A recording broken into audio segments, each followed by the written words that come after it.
കൃഷ്ണകുമാറിന്റെ മകളായ ദിയ കൃഷ്ണയും ഭർത്താവ് അശ്വിൻ ഗണേശും അവരുടെ വിവാഹശേഷമുള്ള ആഘോഷങ്ങളിൽ പങ്കെടുക്കുന്ന സമയമാണിത്. ഈ മാസം 5-ാം തീയതിയായിരുന്നു ദിയയും അശ്വിനുമായുള്ള വിവാഹം. നാട്ടിലെ പരിപാടികൾ പെട്ടെന്ന് തീർത്ത് ദമ്പതിമാർ അച്ഛനമ്മമാരുടെ ഒപ്പം നേരെ ഡൽഹിയിലേക്ക് വിമാനമേറി. ഇവിടെ കൃഷ്ണകുമാറിന്റെ ഡൽഹി സുഹൃത്തുക്കൾക്കായി മകളെയും മരുമകനെയും വിളിച്ചുകൂട്ടി ഒരു റിസപ്ഷൻ നടത്തിയിരുന്നു. ഇതിൽ കൃഷ്ണകുമാറും ഭാര്യ സിന്ധുവും ദിയയും അശ്വിനും മാത്രമാണ് പങ്കെടുത്തത്. മറ്റുള്ളവരെല്ലാം നാട്ടിലായിരുന്നു.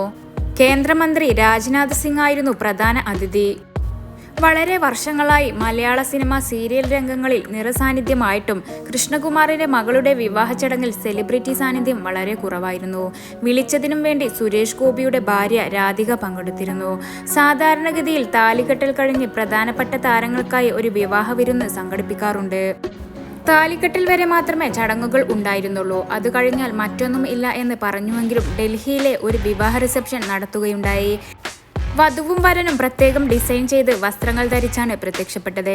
എന്നാൽ താനും അശ്വിനും അറിയാതെ അച്ഛൻ കൃഷ്ണകുമാർ ഒരു സ്പെഷ്യൽ പരിപാടി പ്ലാൻ ചെയ്തെന്ന് ദിയ പറഞ്ഞു.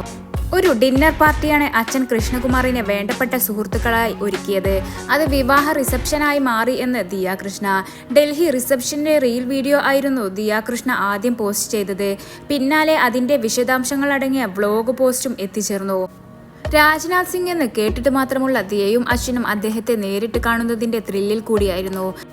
നവദമ്പതികൾക്കായി പൂച്ചെണ്ടുമായാണ് രാജ്നാഥ് സിംഗ് എത്തിച്ചേർന്നത്. ദിയയും അശ്വിനും അദ്ദേഹത്തിന്റെ കാൽ തൊട്ട് അനുഗ്രഹം വാങ്ങുകയും ചെയ്തു. വെറുതെ വന്നു പോകുക മാത്രമല്ല രാജ്നാഥ് സിംഗ് ചെയ്തത്.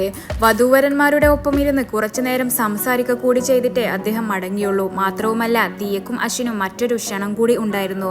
അദ്ദേഹം അടുത്ത തവണ തിരുവനന്തപുരത്ത് വരുമ്പോൾ തീർച്ചയായും വന്നു കാണണമെന്നായിരുന്നു ആ ഉപദേശം.